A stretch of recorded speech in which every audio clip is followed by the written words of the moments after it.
entenda assim, hoje realmente a saída mais viável é conseguir tomar o dinheiro do Grego. Mas não tomar o dinheiro do Grego no mau sentido, né? No esquema Sim, meio sim. Rick Mills, não é isso. É tentar enganar o gringo, né? Porque quando os caras que compraram aqui, fizeram aquela parceria com o Corinthians, né? O Hum, Alberto Dualib, ele pedia dinheiro pro Kia para pagar despesas. Aí o Kia fala assim: não, você não vai pagar. Manda os boletos que eu pago as despesas, né? Então eu não sei como vai ser essa relação do Grego com São Paulo. Quando eu falo tomar dinheiro, eu não quero parecer que é aquele molde Alberto do Alibi, né? Com Corinthians e Kia Jorabichan. De jeito nenhum. Foi meio grosseiro até. Não, fazer essa parceria com o Grego talvez seja a única solução para o São Paulo continuar vivo no campeonato. E quando eu falo de continuar vivo no Campeonato Brasileiro, não é no sentido de, tipo, você quer, vai ser campeão. Não, não é. É de brigar, de repente, por um G6, evitar ficar naquela zona desconfortável que a gente já conheceu muito bem, né? Quem sabe, via mata-mata, por que não?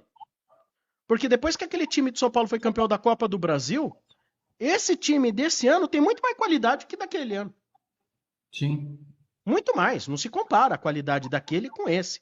Lógico que um campeonato, às vezes, ele não se baseia apenas na qualidade dos jogadores. Porque, principalmente naquele ano, eu entendo que assim, tinha uma sinergia tão grande. Acho que a torcida do São Paulo foi mais. O Morumbis e a torcida foram mais importantes que o Dorival. Porque fora do Morumbis, o São Paulo não ganhava nada. Verdade. O único jogo que a gente fala assim, puta, jogou, convenceu e ganhou bem fora foi contra o Palmeiras nas eliminatórias da própria Copa do Brasil. Foi uma raridade.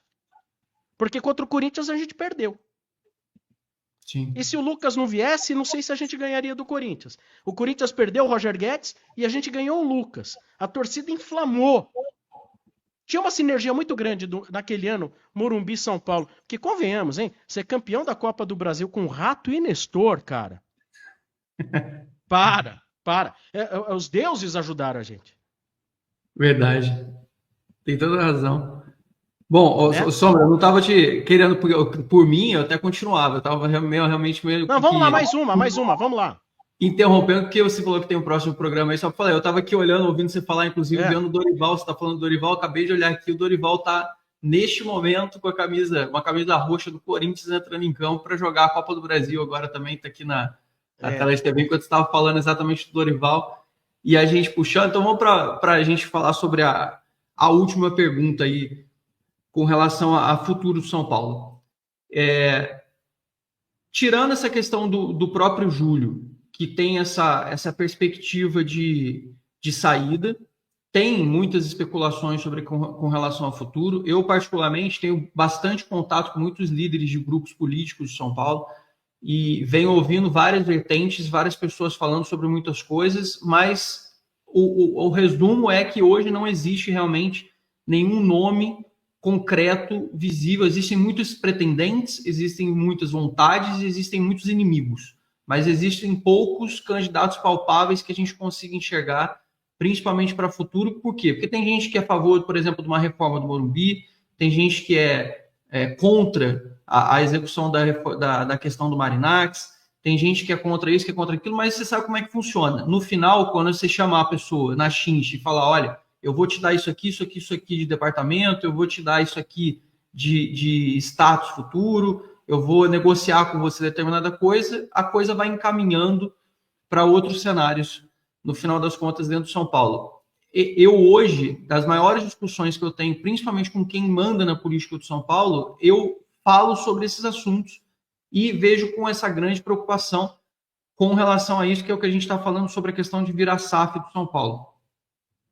No teu entendimento, existe do que você viveu, por exemplo, estou pensando aqui do que você falou, por exemplo, do teu próprio pai. Eu já vim de uma família essencialmente são paulina e não tive assim, nem tive perspectiva de não Dificuldades. ser São Paulino, alguma coisa desse É. gênero. Vim do interior de São Paulo, para mim sempre foi o São Paulo e acabou, né? Assim, não tinha nenhuma, nunca nem rolou um pensamento de não ser um torcedor de São Paulo.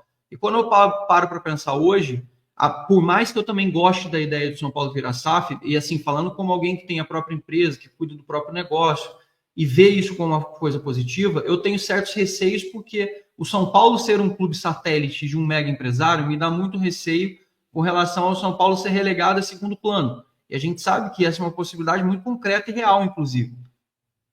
Você hoje, e eu estou insistindo nessa questão contigo, porque eu sei que você acabou de comentar sobre a gente realmente virar a SAF no final das contas. Uhum. Não te dá um pouco de receio quando você para olhar, putz, se eu continuar nesse cenário político, o São Paulo vai ser fatalmente sangrado até não sobrar nada. Se eu me virar SAF, eu tenho essa outra vertente do São Paulo ter uma valuation ruim e o São Paulo acabar sendo administrado por um clube que vai virar um clube que só vai pensar em grana, mas não vai pensar mais em título e glória. Não te dá um pouco de medo lembrar do teu passado como criança, de falar assim, puto, São Paulo, daqueles anos 80 e 90, e a gente já não conseguir mais resgatar, nunca mais entrar nesse trilho de falar assim, puto, São Paulo nunca mais vai ser aquilo que foi o meu São Paulo de verdade? Óbvio, você tem razão, é verdade. A gente não sabe o que pode acontecer. Não sabe. Isso também passaria muito de entender quem são os interessados, quais são os propósitos, uma venda muito bem elaborada, né?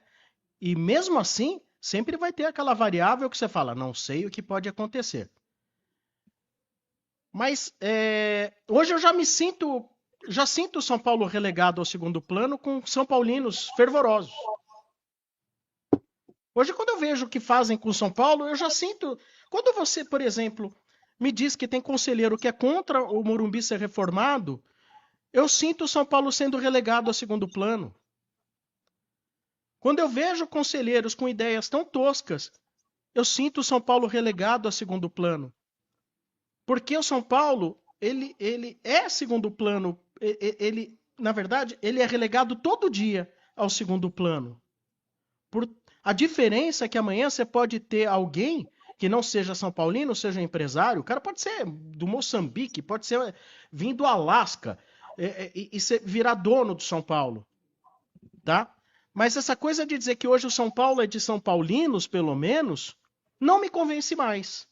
Até porque tem muita gente aí que nem São Paulino é, né? Dentro do conselho. Então a gente tem não São Paulinos também hoje. Não tenha medo de que venha aí um grande empresário que pense apenas no dinheiro. Você quer o São Paulo para São Paulinos? Então você já está atrasado. Porque muitos não São Paulinos já decidem os rumos do São Paulo hoje. É uma situação realmente periculosa que a gente vive, com essa variável de no futuro não saber o que pode acontecer. Mas quando eu vejo outro dia um cara me manda, ouvinte que manda Sombra, fui fazer lá o passeio, o tour no Morumbi, e ele contando quão lastimável foi o passeio no Morumbi, só me deprimiu mais, cara. Sabe aquela coisa, entra no ambiente de visitação, luz tá apagada, aí sai o cara correndo para acender a luz, e coisas sujas, e coisa quebrada. Então São Paulo já está relegado ao segundo plano. Né? Essa é a única resposta. Agora, ninguém pode chegar para você e falar, olha, se vender vai ser muito melhor. Até porque quem está lá e vai precisar vender, se vender, também não sei qual é o grau de capacidade dessas pessoas de analisar uma boa venda. Sim. Tudo passa pelo nível e capacidade hoje do Conselho do São Paulo. Passa muito por aí. E esse é o meu grande medo. Sombra, é muito difícil isso aí. Eu sempre puxo essas perguntas, o pessoal sempre fala assim, cara, eu tenho que falar principalmente com alguém que é como comunicador com você, porque eu não vou trazer você aqui para a gente ficar fazendo perguntas fúteis, né? No final das contas, Claro. sempre são perguntas assim, a gente tem que fazer, sim, algumas questões duras. Eu vejo muito torcedor, as pessoas passam um dia reclamando, e aí quando você chama para conversar e chama para fazer essas perguntas, as pessoas normalmente dão uma travada, porque não tem... E no final das contas é aquela história, não existe uma resposta certa, porque você não tem como ter previsão com relação a nada de futuro. Resta a nós que somos São Paulinos discutir, eu acho que sempre o diálogo é o que faz o clube ficar melhor, que é o que você falou, o São Paulo antes debatia entre os cardeais qual era a melhor solução e estratégia para o São Paulo. Hoje as discussões e as trocas de conversas são discutidas vamos discutir quais são as melhores soluções para nós que estamos aqui dentro para ver o que vai acontecer na frente no futuro. Eu acho que essa é a grande conclusão que eu tomo. E olha que eu ainda tento manter os melhores diálogos mais construtivos possíveis dentro e fora, porque senão, se você, inclusive, a gente fala assim, aqui você não xinga as pessoas. Pô, cara, se eu xingar as pessoas, você corta o diálogo, você interrompe exatamente a possibilidade de você discutir o futuro, dialogar, principalmente um cara como eu que nunca quis ver ser sócio, nunca quis participar de nada. Ah, mas você tem como gritar, você tem como questionar, fazer as coisas. Sim, mas a gente dialoga, a gente não xinga, a gente não ofende. Sim. Senão a gente perde completamente o conceito. E aí, quando eu venho falar com o São Paulino com você, eu vejo que é uma linha muito reta de como o São Paulino hoje é um poço de preocupações. E o São Paulino hoje ele se discute mais sobre finanças corporativas do que sobre time de campo, que é a nossa realidade no final das contas. Mas é sinal dos tempos, né? A gente vem o time no campo depende das finanças, né? É isso. A gente, no final das contas, a gente ficou refém disso.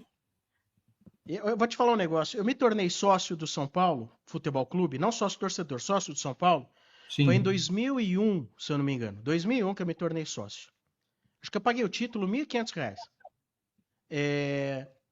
Sou sócio até hoje e pago a mensalidade. Lá atrás, eu ainda pagava falando, estou ajudando o clube. Hoje eu pago, sabe por que eu pago, Zanqueta? Porque eu sei que os 260 conselheiros aí, eles se acham donos, e aí quando eles chegam e veem a gente falando, eles falam, você pode falar o que você quiser, donos somos nós, que somos sócios do São Paulo. Fala assim, eu juro que eu pago mensalidade do São Paulo só para ninguém jogar na minha cara que eles são donos e eu não sou. Eu sou sócio do São Paulo e pago mensalidade para que nunca venham jogar na minha cara que eles são donos e eu não sou. Não, senhor. Aqui não tem historinha, sabe? Porque esse é o pensamento desses caras. O clube é nosso. Outro dia um conselheiro do Corinthians falou assim, dane-se a torcida, né? O cara falou, a torcida não resolve. O clube é dos sócios e dos conselheiros.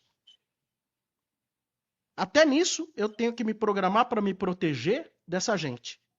Mas o São Paulo é um pouco assim também de ter esse fechamento, essas coisas. E aí é uma das coisas que a SAF ela acaba trazendo para o torcedor um mínimo sentimento de tipo assim, essa porcaria toda vai acabar se esses caras saírem e deixarem de estar no poder, porque vai ter alguém que minimamente tem a chance de mudar o jogo político, nem que seja num cenário mais radical e grosseiro, né?